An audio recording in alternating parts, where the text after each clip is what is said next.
Lagi, silakan ngomong. Dah? Boleh Ngomong nih. Bu menanyakan kebenaran apakah benar Ferry Irawan mengajukan gugatan cerai? Kapan dia Naik mengajukan? tinggi. Baik. Tinggi dikit.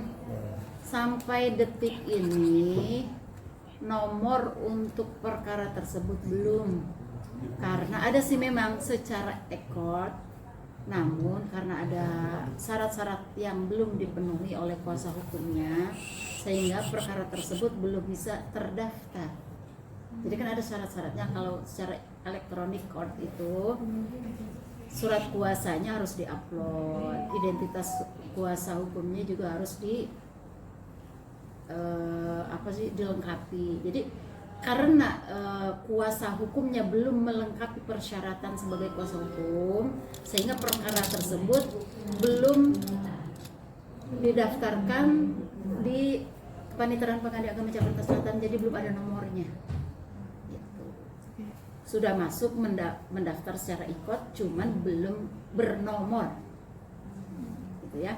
Syarat yang kurang apa sih, Bu? Ya hari ini kan masih ada waktu lagi gitu. Syarat yang kurang apa sih, Bu? Ya itu tadi antara lain identitas kuasa hukumnya, surat khusus ya, surat kuasa khusus sebagai kuasa hukum dari pihak pemohon gitu secara jelas. Jadi karena persyaratan surat kuasanya belum lengkap, sehingga pendaftaran secara ikot itu belum terdaftar di Kepaniteraan Pengadilan Agama Jakarta Selatan, sehingga belum ada nomornya. Jadi belum bisa ditentukan jadwal sidangnya ya? Belum, nomor aja belum. Nomor perkaranya belum bisa karena kurang syarat. Ya, tapi masuk ikor tanggal berapa, Bu? Masuk ikut tanggal 7 karena belum belum lengkap syaratnya, sehingga belum bernomor, sehingga belum terdaftar jadinya. Tunggu Berarti syarat baru mengajukan ya, Bu? Iya, baru mengajukan pihak pemohon atau Ferry Irawannya ya. Biasanya kalau pihak laki-laki yang mengajukan gugatan cerai, apa sih Bu alasan kuat yang bisa diterima untuk bisa diproses? Ini menuju ke siapa nih? Nah, umum aja Bu. Secara umum. Secara norma hukum normatif, kalau perceraian itu diajukan oleh suami, itu jenis perkaranya adalah cerai talak. Cerai talak itu maksudnya suami yang mengajukan, jenisnya cerai talak. Jadi suami memohon untuk dikabulkan permohonan izin mengikrarkan talak terhadap istrinya.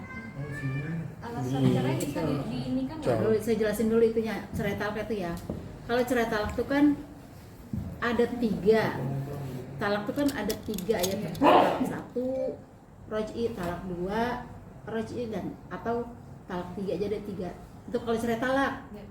Jadi suami yang mengikrarkan talak di depan sidang Pengadilan Agama Jakarta Selatan setelah diberi izin oleh majelis hakim. Beralasan nggak dia mengajukan permohonan untuk diberi izin mengikrarkan talak terhadap istrinya? Itu kalau ada alasan, kalau beralasan hukum sehingga dikabulkan oleh majelis hakim, maka nanti dia diberi izin untuk kapan ikrarnya. Itu kalau cerai talak. Berbeda lagi kalau yang diajukan oleh istri atau jenis perkaranya adalah cerai gugat. Itu kalau cerai gugat, istri mengajukan ke Pengadilan Agama agar diputuskan perceraiannya. Sehingga karena kalau dikabulkan meskipun alasan dan terkabul karena beralasan dan terbukti, maka pengadilan yang memutuskan perceraian mereka, perkawinan mereka itu. Jadi pengadilan yang menjatuhkan. Prosesnya sama tuh? Kalau proses ya sama, cuman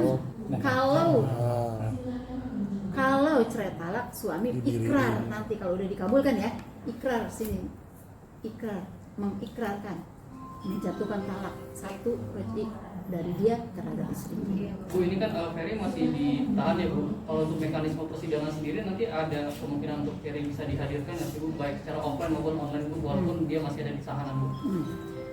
Kalau mengenai persidangan itu semua diwajibkan untuk hadir di persidangan ya. Baik dia itu ada bebas maupun berada di tahanan. Kan itu ada prosedurnya. Jadi kalau seandainya dia berada di sana akan dipanggil oleh pengadil agama, diperintahkan pihak pemohon untuk hadir di sini di persidangan. Melalui di mana dia tempat. Misalnya kalau di rutan ya minta bantuan pengadil agama, meminta bantuan ke pengadil agama sana untuk memanggil pihak pemohon agar hadir di muka persidangan. Itu mekanismenya. Kalau misalnya dia tidak bisa hadir, pihak pemohon itu atau termohon itu dapat memberikan surat kuasa istimewa ya, jadi bukan surat kuasa khusus tapi surat kuasa istimewa khusus dan istimewa. Jadi untuk menghadiri proses persidangan istimewa dalam perkara ini untuk perkara permohonan cerai talak. Jadi khusus dan istimewa khusus untuk perkara tersebut. Dan itu pasti bisa secara offline atau mungkin ada kemungkinan untuk online Bu dihadirkan? Kalau offline ya haruslah kan, offline harus hadir. Kalau online itu dapat, saya bilang dapat bukan pasti bisa, dapat. Mediasi wajib hadir juga. Ya, mediasi wajib hadir lah. Yang namanya perkara perceraian itu wajib para pihak hadir di muka persidangan. Tapi kalau ada surat istimewa udah nggak perlu hadir ya Bu? Kalau Lihat misalnya dulu diwakilkan istimewanya, surat istimewa. surat kuasa istimewa itu dalam hal apa? Persidangan kah? Atau untuk mediasi kah? Jadi beda-beda. Nah, yang namanya surat kuasa istimewa itu satu substansi satu. Udah? Terakhir Bu, mungkin pengajuan Ferry Irawan dengan alasan kecewa terhadap istri itu bisa diterima nggak Bu sama pihak pengadilan? Alasan kecewa dan Menjatuhkan harkat dan martabat suami. iya.